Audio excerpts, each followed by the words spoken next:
అరుపులు కేకలు అన్న సంస్కృతి గత 5 సంవత్సరాలుగా చూసాం. అలాంటిది మనందరం విభిన్నమైన పార్టీలకు చెందిన వాళ్ళం, అందరం కలిపి ఎన్డీఏ కూటమి. అలాంటి ఇదే వేదిక మీద అనుకుంటగా మన ఎన్డీఏ కూటమి మొత్తం ఆ రోజున పురంధేశ్వరి గారు కానీ నేను కానీ అందరం ఆ రోజున గౌరవ ముఖ్యమంత్రి గారిని ప్రతిపాదించినప్పుడు ఒక కొత్త ఆశ కలిగింది. రాష్ట్రానికి 5 కోట్ల మంది ప్రజలకి, దేశానికి ఒక బలమైన ఒక సమర్థవంతమైన నాయకత్వం ముందుకు వచ్చింది నడిపించడానికని.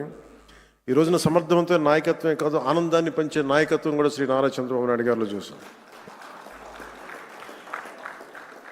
అసలు ఇలాంటి వేడుకని ముందుకు తీసుకెళ్లిన వ్యక్తి సహజంగానే ఆయనలో ఉండే ఒక గ్రేట్ హ్యూమర్ ఉంటుంది, హాస్యశీలి.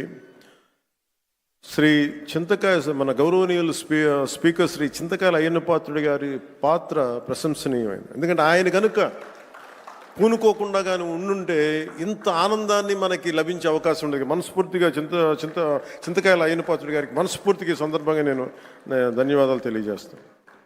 అలాగే గౌరవ అసెంబ్లీ చైర్మన్ శ్రీ కొయ్యి మోషన్ రాజు గారికి, అలాగే దుర్యోధనుడిగా మనందరిని ఆలోచించిన శ్రీ రఘురామకృష్ణరాజు గారికి, కమిటీ సభ్యులకి, స్పోర్ట్స్ డిపార్ట్మెంట్ అధికారులకి, కార్యక్రమాన్ని విజయవంతంగా నిర్వహించిన ప్రతి ఒక్కరికి నా హృదయపూర్వక కృతజ్ఞతలు. ఈ 3 రోజుల పాటు మన శాసనసభ్యులు cricket, tennis, shuttle, volleyball, kabaddi, athletics, tug of war అనే క్రీడల్లో ఉత్సాహంగా పాల్గొనే క్రీడా స్ఫూర్తిని ప్రదర్శించారు. నాకు దురదృష్టవశాత్తు ఏంటో నేను ఎప్పుడు నా క్రీడలు నాకు తెలియదు, చిన్నప్పటి నుంచి కూడా. మొట్టమొదటిసారి నాకు కూడా ఒక ఆశ కలిగింది, నాకు కూడా చేయాలనిపించింది. మీకు వచ్చే సంవత్సరం ఒక ప్రయత్నం చేస్తాను.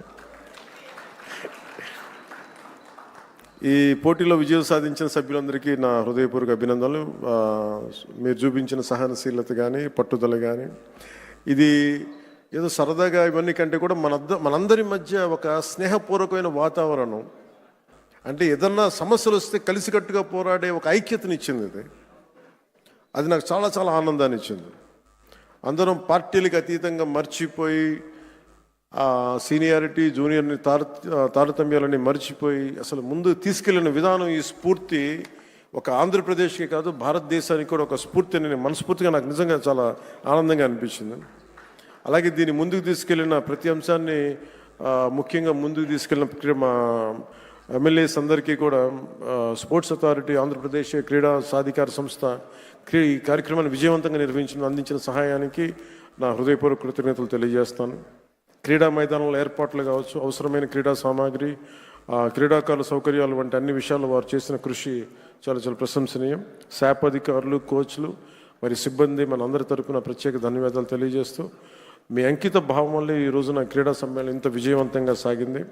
ఈ సమ్మేళనాన్ని విజయవంతం చేసిన ప్రతి ఒక్కరికి నా మనస్ఫూర్తిగా అభినందనలు తెలియజేస్తూ, ఈ పోటీలో పాల్గొన్న ప్రతి ఒక్కరికి నా ప్రగాఢ అభినందనలు తెలియజేస్తూ, విజేతలకు మరొకమారు శుభాకాంక్షలు తెలియజేస్తూ, మనందరం ఈ స్ఫూర్తిని, ఈ ఆనందాన్ని ముందుకు తీసుకెళ్తూ ఈ ప్రజా సంక్షేమం కోసం, ఆంధ్రప్రదేశ్ అభివృద్ధి కోసం గౌరవ ముఖ్యమంత్రి గారి స్వర్ణాంధ్రప్రదేశ్ 2047 దిశగా అందరం అడుగులు వేయాలని, ఈ కనీసం నేను ప్రతిసారి పదే చెప్తాను, ఈ ఆనందం కనీసం స్థిరత్వం ఇవ్వాల్సిన ఆనందం, కేవలం మనం ఈ రోజున ఆనందంగా ఉండటమే కాదు, ఈ ఆనందాన్ని వచ్చే కనీసం 1.5 దశాబ్దం పాటు మనందరం కృషి చేసి ముందుకు తీసుకెళ్తే తప్ప ఈ గాడి తప్పిన ఈ రాష్ట్రాన్ని గాడి